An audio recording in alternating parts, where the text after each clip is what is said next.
కరీంనగర్ జిల్లాలో సైబర్ మోసాలు రోజుకు పెరిగిపోతున్నాయి. ఇంటికి దూరంగా చదువుకుంటున్న విద్యార్థుల పేరెంట్స్ ని సైబర్ నేరగాళ్లు టార్గెట్ చేస్తున్నారు.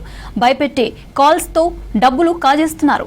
మీ కొడుకు గంజాయి రవాణా చేస్తూ పట్టుబడ్డాడనో, అమ్మాయిని కిడ్నాప్ చేశామనో పేరెంట్స్ కి బెదిరింపు కాల్స్ చేస్తున్నారు నేరగాళ్లు. ఇలాంటి కాల్స్ వస్తే భయపడకుండా పోలీసులకు సమాచారం ఇవ్వాలంటున్న కరీంనగర్ సిపి గౌసాలంతో వెంకటేష్ ఫేస్ టు ఫేస్.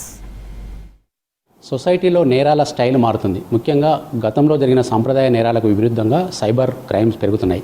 కరీంనగర్లో కూడా చాలామంది ఫ్రాడ్ కాలర్ బారిన పడి డబ్బులు పోగొట్టుకున్న సంఘటనలు నమోదవుతున్నాయి. ముఖ్యంగా తల్లిదండ్రులకు పిల్లల మీద ఉన్న ప్రేమను ఒక సెంటిమెంట్ అస్త్రంగా వాడుకొని చాలామందికి ఫ్రాడ్ కాల్స్ వస్తున్నాయి. మీ పిల్లలు పలానా నేరంలో ఇరుక్కున్నారు, డబ్బులు కడితే తప్ప వదిలిపెట్టామని చెప్పి కాల్ చేసి వాళ్ళ నుంచి మోసం చేస్తున్నారు. ఇట్లాంటి నేరాల నియంత్రణకు పోలీస్ డిపార్ట్మెంట్ శాఖ తరఫున ఎట్లాంటి చర్యలు తెలుసుకునేందుకు మనకు సిపి గౌసాలం గారు ఉన్నారు. సార్, ఈ సైబర్ క్రైమ్ మీద మీ నిఘా ఎట్లా ఉంటుంది? ఇట్లాంటి దృష్టికి మీ దృష్టికి వచ్చినాయి సార్? సైబర్ క్రైమ్ రిలేటెడ్ ఇప్పుడు ఐ థింక్ అందరికీ అవేర్నెస్ జరుగుతుంది.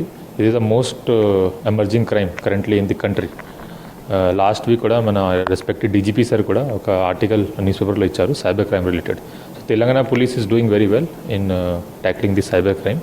ది క్రైమ్ రిలేటెడ్ చూస్తే రీసెంట్గా డిజిటల్ అరెస్ట్ రిలేటెడ్ క్రైమ్స్ ఎక్కువ జరుగుతుంది. అది కాకుండా ఈ ఏరియాలో, నార్త్ తెలంగాణ ఏరియాలో చాలామంది జాబ్ ఫ్రాడ్ వల్ల ఇక్కడ నుంచి South East Asia countries, for example Thailand, Laos, Cambodia, అక్కడ కూడా పోయి they are getting trapped in the cyber crime business, cyber crime offence. So దీని రిలేటెడ్ మనకి డ్యూయల్ స్ట్రాటజీ ఉంది. ఒకటి అవేర్నెస్ మనకి చాలా ఇంపార్టెంట్. దీనికోసం నేషనల్, ఆల్ ఇండియా లెవెల్లో national cyber crime reporting portal NCRP portal ఒకటి ఉంది. ఎవరితో ఈ టైప్ ఆఫ్ సైబర్ క్రైమ్ జరిగితే ఆ NCRP పోర్టల్లో డైరెక్ట్ కంప్లైంట్ చేయవచ్చు. ఇది కాకుండా 1930 టోల్ ఫ్రీ నెంబర్ కూడా ఉంది. 2 ప్లాట్ఫామ్స్ యూజ్ చేసి ఇమీడియట్గా సైబర్ క్రైమ్ రిపోర్టింగ్ అయితే ఇమీడియట్గా ఫైనాన్షియల్ ఫ్రాడ్ జరిగితే అమౌంట్ ఫ్రీజ్ అవుతుంది అండ్ మనకి కూడా ఇమీడియట్గా ఇన్ఫర్మేషన్ వస్తుంది. ఇది కాకుండా డైరెక్ట్గా police station and any police office మన citizens they can approach. So awareness చాలా ఇంపార్టెంట్.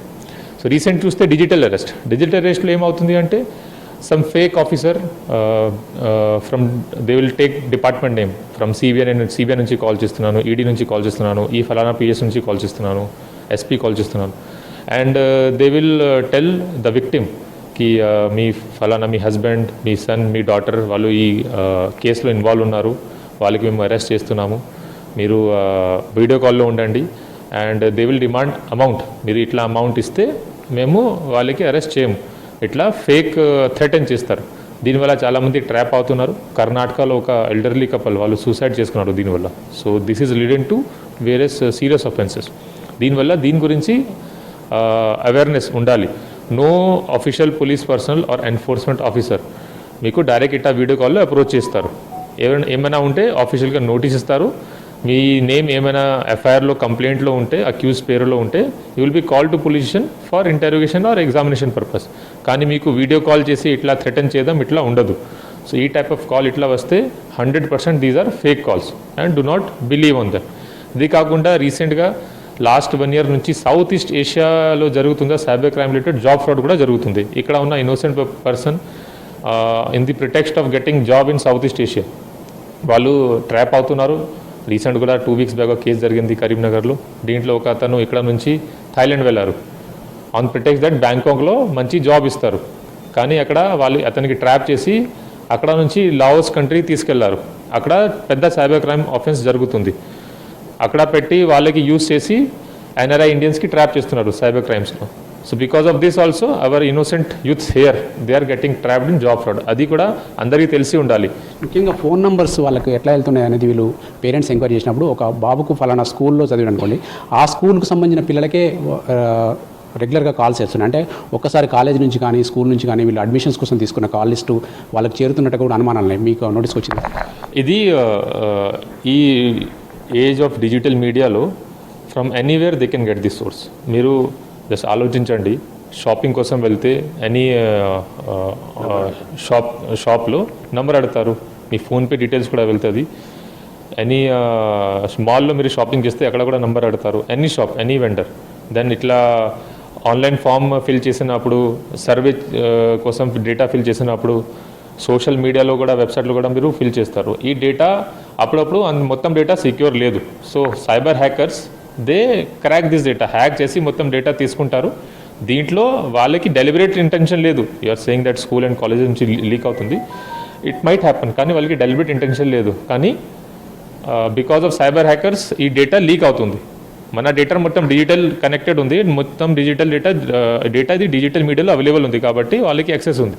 సో ఈజీగా వాళ్ళ దగ్గర ఫోన్ నెంబర్ వెళ్తుంది, దీనికి కంట్రోల్ ఎక్కువ ఉండదు.